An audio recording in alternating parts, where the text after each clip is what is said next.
Bell, जमानत grant करनी है या रिफ्यूज करनी है, इसके लिए क्या क्राइटेरिया होना चाहिए और क्या किन पैरामीटर्स में कंसिडरेशंस होनी चाहिए। अदालतों के लिए जो सुप्रीम कोर्ट ने गाइडेंस दी हैं, प्रोवाइड किए हैं, पैरामीटर्स सेट किए हैं, उनकी रोशनी में मुख्तसरन बात करेंगे। लेकिन इससे पहले एक अर्ज कर दूं कि जो इस्लामिक बेसिक प्रिंसिपल है pertaining to dispensation of criminal justice system,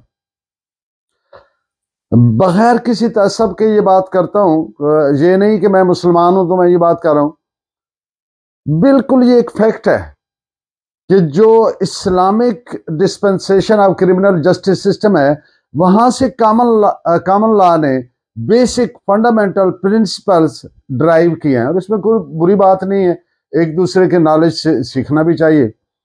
अब वो पहला प्रिंसिपल क्या है, जो जब लॉ पढ़ने के लिए एक स्टूडेंट एडमिशन लेता है तो सबसे पहली बात क्या वो उसको बताई जाती है, आका अलैहिस्सलातु वस्सलाम की हदीस मुबारक है। एक शख्स हजरत मोहम्मद सल्लल्लाहु अलैहि वसल्लम के पास हाजिर हुआ और उसकी क्यूरी पे आपने जवाब दिया कि लिसन, देखें, जो 10 गुनाहगार कसूरवार गिल्टी भले बच जाएं सजा से, एक बेगुनाह को सजा नहीं होनी चाहिए। तो इसको क्या कहते हैं, to err in acquittal is better to err in conviction. ये फंडामेंटल प्रिंसिपल है। अब जब जमानत की एक्सक्लूसिवली नैरो स्कोप में बात करेंगे, जमानत क्या आता है। अब यहां पर दो बातें हैं, एक आदमी उसकी बेल बनती नहीं थी, उसको मिस्टेकन रिलीफ दे दिया कोर्ट ने, तो अब इससे क्या फर्क पड़ेगा, कोई फर्क नहीं पड़ेगा। In the end of the day ultimately उसको कन्विक्शन हो जाती है, सजा हो जाती है, तो उसका असाला हो जाएगा, एक बात। दूसरी बात, अब अगर एक शख्स को बेल मिलनी चाहिए और उसको नहीं मिली और in the end of the day वो एक्विट हुआ, बरी हुआ, तो उसके लिए क्या कोई कंपनसेशन है? The answer is no. इस अनजस्टिफाइड इनकार्सरेशन की, ये जो बनती नहीं थी कैद और उसको दी गई, इसका कोई अजाला नहीं होगा। तो यहां पर वो प्रिंसिपल क्या आ जाता है, to err in acquittal is better than to err in conviction.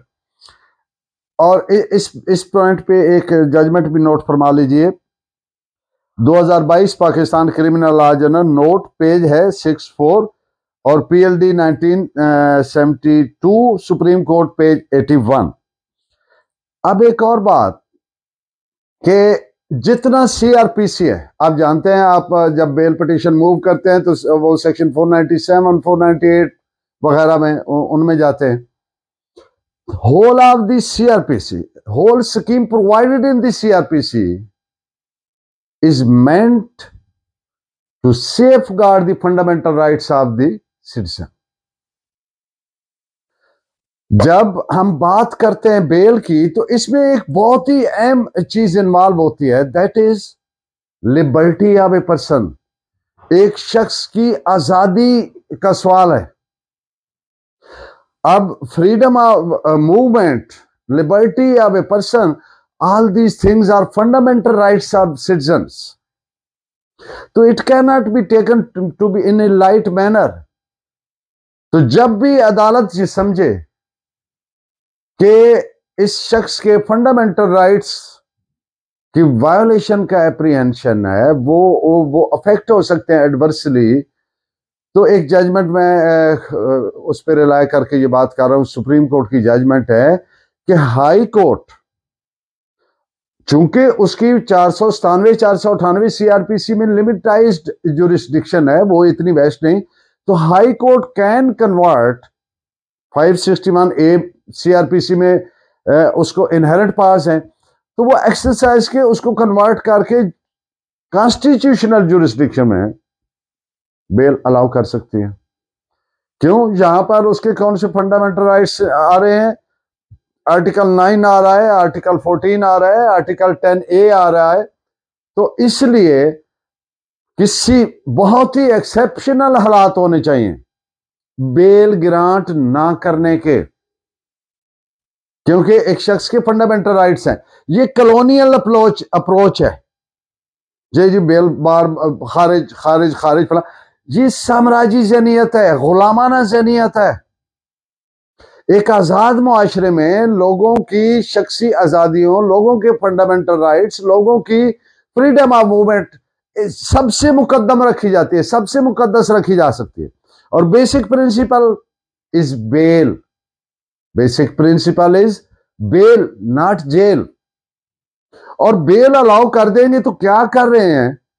It is just transfer of custody. Case के फैक्ट्स पे इसका कोई ऐसा इफेक्ट नहीं आ रहा कि वो केस खराब हो गया। बात यह है कि उधर रहे जेल में या एक जामिन की कस्टडी, एक शख्स उसको उसने जमानत दी, I will make him produce before the court as and when he would be required.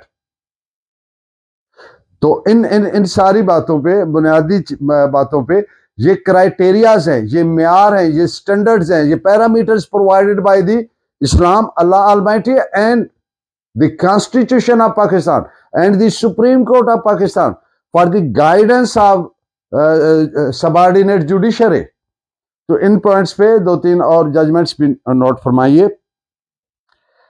PLD 2022 supreme court page 743, PLD 2022 supreme court page 475। आपका बहुत शुक्रिया। प्लीज की वॉचिंग, अपनी आराक से आगाह कीजिएगा। Thank you very much.